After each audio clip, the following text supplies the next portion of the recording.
Assalamualaikum warahmatullahi wabarakatuh. Alhamdulillah, salatu wassalamu ala rasulillah, amma ba'd. Kaum muslimin yang dirahmati Allah subhanahu wa ta'ala, Ustadz Adi Hidayat lepas kontrol. Jadi itulah kondisi sekarang yang menimpa Ustadz Adi Hidayat, kaum muslimin. Setelah statementnya yang menyebutkan bahwa surat Asy-Syu'ara adalah surat pemusik, kemudian sahabat Hasan bin Sabit radhiyallahu an adalah seorang pemusik, kemudian dikomentari, dikritisi oleh banyak pihak. Ada yang doktor Al-Quran, ada yang ahli hadis, ada yang masyaikh, ya. Bahkan dai dari Muhammadiyah pun ini mengomentari, mengkritisi, menyatakan bahwa tidak sejalan dengan statement Ustadz Adi Hidayat yang mengatakan bahwa surat Asy-Syu'ara itu adalah surat pemusik. Ya. Jadi sekarang ini terlihat Ustadz Adi Hidayat ini sedang berusaha mati-matian untuk mencari pembenaran. Ya, meskipun usahanya selama ini untuk mencari pembenaran itu menemui jalan buntu kaum muslimin, tapi beliau tetap berusaha bagaimana caranya supaya membenarkan statementnya tersebut. Ya, bahkan ya sampai lepas kontrol kalau bahasa kami. Ya, kalau orang Jawa bilang itu sampai nabyak-nabyak kaum muslimin. Saking bingungnya mencari mana ini yang bisa untuk dijadikan pegangan supaya statementnya ini dibenarkan. Ya. Jadi kalau istilah orang ini, orang hanyut, ini beliau sedang berusaha mati-matian untuk cari pegangan, ya, supaya selamat. Sesuatu yang dipikirkan itu sebuah pegangan yang kuat untuk dijadikan pegangan supaya selamat, ternyata pegangan tersebut yang dikiranya kuat tersebut ternyata tidak memiliki kekuatan sama sekali. Ya. Mencari pembenaran dengan mengatakan bahwa para ulama telah memahami bahwa surat Asy-Syu'ara adalah surat pemusik, tapi tidak bisa juga membuktikan siapa ulama yang memahami seperti itu. Ya, nggak bisa membuktikan. Siapa ulama yang pernah mengatakan bahwa Asy-Syu'ara adalah pemusik dan sahabat Hasan bin Sabit adalah pemusik. Ya. Kemudian mencari pembenaran dari sisi bahasa Arab. Kemudian jelas juga terbantahkan. Karena selama ini tidak ada yang menyamakan arti Asy-Syu'ara itu sebagai pemusik. Ya, gagal lagi di sini. Ya. Meskipun kemudian beralasan bahwa kata musik itu asalnya dari bahasa Yunani yang diserap kepada bahasa Indonesia, bahasa Arab dan lain sebagainya, yang kata dasarnya muse. Tapi tetap saja, ya, setelah lahir kata musik, setelah ada istilah pemusik, musik, ya, setelah ada istilah musik dan pemusik, belum ada selain Ustadz Adi Hidayat yang kemudian mengartikan, menyamakan Asy-Syu'ara itu surat pemusik. Ya, syair itu dengan musik. Nggak ada yang pernah menyamakan. Apalagi menyebutkan bahwa sahabat Hasan bin Sabit adalah pemusik.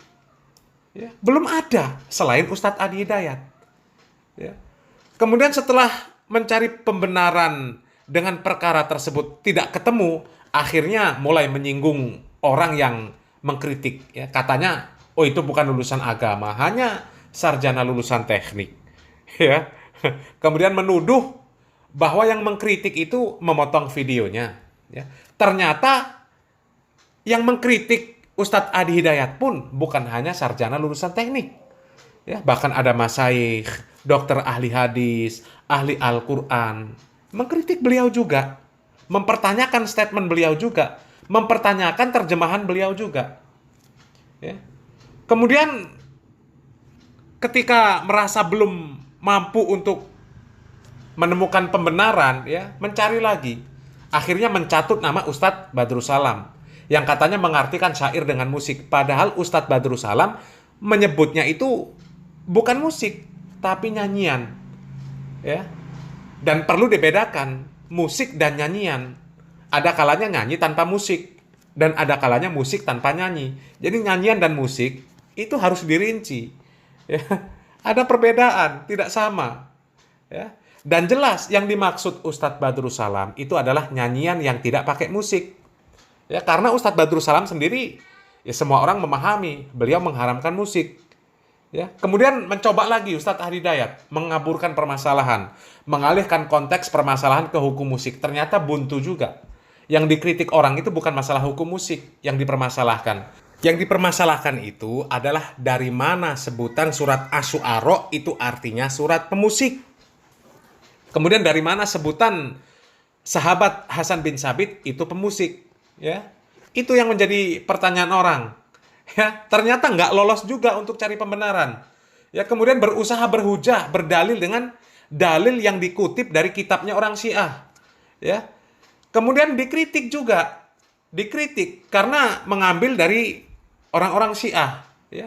Mengambil hujah dari orang-orang Syiah. Di mana orang-orang Syiah ini jelas mereka orang-orang yang yang ya biasa bertakiyah, ya, mereka berkamuflase seolah-olah mereka Islam, seolah-olah mereka ini cinta syariat Islam, padahal mereka memusuhi Islam, ya. Coba siapa yang nggak kenal orang-orang Syiah, ya. Dan lagi-lagi kaum muslimin, ya, pembenaran beliau itu kemudian dikritik lagi dan malah semakin menunjukkan bahwa beliau ini tidak memiliki hujah yang kuat atas statementnya tersebut. Jadi akhirnya ya benar-benar lepas kontrol, nggak punya pegangan, terombang-ambing. Ya, sesuatu yang dikira itu akan bisa menyelamatkan dirinya, ternyata malah membawa dia semakin hanyut, semakin dalam, semakin jauh. Ya, jadi posisi beliau ini bukan semakin aman, tapi justru makin tersudut. Ya, dan lagi-lagi kaum muslimin, ya, Ustadz Adi Hidayat tetap berusaha membenarkan hujahnya yang diambil dari orang-orang Syiah tersebut. Bahkan sampai kemudian menyindir skripsinya Ustadz Muflis Safitra. Ya, katanya berasal dari Yahudi. Ini kan, ya Allah, nggak nyambung sama sekali kaum muslimin. Sangat nggak nyambung. Ini, kalau pinjam istilah Ustadz Adi Hidayat sendiri, ya logic fallacy. Ya. Ini logikanya nggak nyambung, cacat, ya, nggak sesuai. Ya, coba kita simak videonya kaum muslimin di mana Ustadz Adi Hidayat ini berusaha membenarkan dirinya ketika mengambil hujah dari kitab orang-orang Syiah, ya, kemudian menyindir skripsi Ustadz Muflis Safitra, ya. Kita simak videonya kaum muslimin. Dan saya menghimbau kepada semuanya, sudah abaikan saja, jauhi saja, jangan banyak berdebat. Kalau Anda tidak sepakat, ya hormati. Kalaupun sepakat, ya silakan, alhamdulillah, lanjut silaturahim di antara seluruhnya. Gak usah bikin konten, saya pun tidak berminat bikin konten 41, 42, 43 untuk apa, nggak ada kerjaan. Dan gak usah rendahkan orang, ya. Dan gini, kalau mau diskusi yang ilmiah, jangan kita bawa kitab, nggak nyambung. Saya menyampaikan kitab Burujuz Zahab, karya Al-Mas'udi. Beliau itu ahli sejarah, nggak ada hubungan sama akidah. Ada hubungan sama akidah. Kok yang dibahas akidahnya? Tapi yang paling lucu, judulnya dibaca, isinya tidak. Kan repot. Lalu disimpulkan akidahnya ini. Lalu dihubung-hubungkan. Orang ini Syiah atau bukan. Dan itu untuk apa? Sementara Anda bikin skripsi, dari referensi yang keempat itu ngambilnya dari orang Yahudi. Ya. Will itu yang diambil skripsinya, referensi yang keempat itu dari orang Yahudi. Sekolahnya itu di tempat Wharton School. Wharton School itu punyanya orang Israel. Israel Club. Yang sekarang hasil dari situ dipakai untuk jadi peluru. Dipakai anak-anak Palestina. Kan tidak mungkin saya berkata, gelar Anda didapatkan dari satu sumbangan untuk membunuh anak-anak Palestina, kan nggak mungkin, itu tidak ilmiah. Itu buruk gitu. Nah, itulah cara berpikir yang tidak tepat. Tapi jangan jadikan itu sebagai sandaran untuk menjatuhkan orang, nggak boleh. Ya, saya tetap referensikan kok teman-teman ngaji dengan siapapun. Nah, kaum muslimin, ini ucapan Ustadz Adi Hidayat, ini kontradiksi kaum muslimin, ya. Mengatakan sudah abaikan saja orang-orang yang berkomentar. Tapi dia sendiri masih terus mencari pembenaran. Ya, itu tadi sampai nabiak-nabiak sampai hilang kontrol. Ya, ngomong nggak usah rendahkan orang. Tapi lagi-lagi skripsinya dibahas lagi. Dan kelihatan ini temannya Koh Felix Xiao, ya, mengaitkan permasalahan ini dengan Palestina. Ini Palestina beda pembahasan. Ya, beda pembahasan. Ya, dibahas sendiri kalau Palestina. Nggak usah dimasukkan ke permasalahan ini. Ya. Dan yang paling bahaya kaum muslimin, ya, yang paling aneh dan membahayakan, ya, itu statement Uwah mengatakan pengarang kitab Burujuz Zahab itu adalah ahli sejarah. Nggak ada hubungannya sama akidah. La ilaha illallah. Ya. Padahal pengarang kitab tersebut itu orang Syiah, Rafidhah. Dan orang Syiah itu akidahnya rusak. Ya, kita tahu bagaimana akidah orang Syiah kaum muslimin. Istri Nabi Muhammad SAW dicaci. Disebut Jibril salah menyampaikan wahyu. Harusnya ke Ali, kok ke Muhammad. Ya. Sahabat Nabi dikafirkan. Lah kok mau diambil ilmunya? Yang katanya ilmu sejarahnya. Ya. Akidah orang rusak. Terkenal orang Syiah itu gemar bertaqiyah. kok diambil ilmunya? Ya, meskipun ilmu sejarah nggak boleh, karena ini kaitannya masalah agama. Ya, para ulama dahulu ketika mengambil satu hadis saja, ya, mereka memperhatikan betul rawinya. Kalau ketahuan nipu sekali saja, hadisnya ditolak. Ya. Lah ini Syiah yang jelas akidahnya rusak kok dijadikan rujukan. Innalillahi wa inna ilaihi rajiun. Dan ini dianggap benar, ya, nggak masalah. La ilaha illallah, ya. Para ulama besar sudah menyebutkan pengarang kitab Murujuz Zahab itu adalah orang Syiah Rafidhah. Ya, kok diambil ilmunya? Al-Imam Ibnu Sirin rahimahullah, ya, mengatakan, "Inna hadzal ilma dinun fangzuru amman ta'khuduna dinakum." Sesungguhnya ilmu itu adalah agama, maka lihatlah dari siapa kalian mengambil agama kalian. Ya. Ini dikritik ketika mengambil ilmu dari orang Syiah, lah kok malah mengkritik skripsinya Ustadz Muflih yang jurusan teknik, urusan masalah teknik.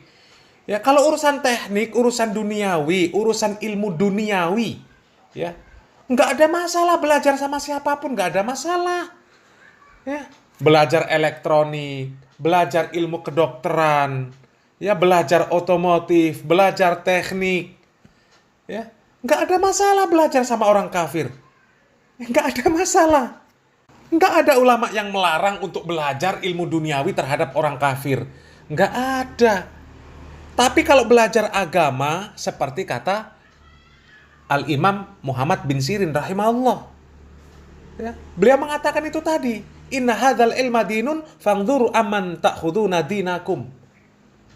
Ini la ilaha illallah, ya. Ini tadi logic fallacy tadi. Cara berpikir yang nggak bener, ya.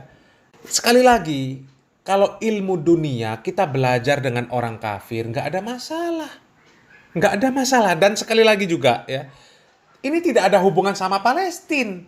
Orang belajar ilmu kedokteran, orang belajar ilmu otomotif, ya, orang belajar ilmu teknik, orang belajar ilmu kosmologi, orang belajar ilmu biologi, orang belajar ilmu fisika, ya, orang belajar ilmu matematika, orang belajar ilmu astronomi, ya, orang belajar ilmu penerbangan. Ya, nggak ada masalah belajar sama orang kafir. Karena itu tidak membahayakan akidah.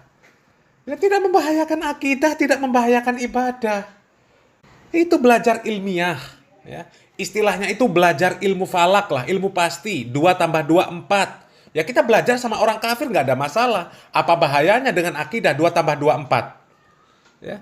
Tapi kalau belajar ilmu tentang konsep rezeki, ya, ilmu tafsir Al-Quran, ilmu mustalah hadis, ya nggak mungkin lah kita belajar sama orang kafir.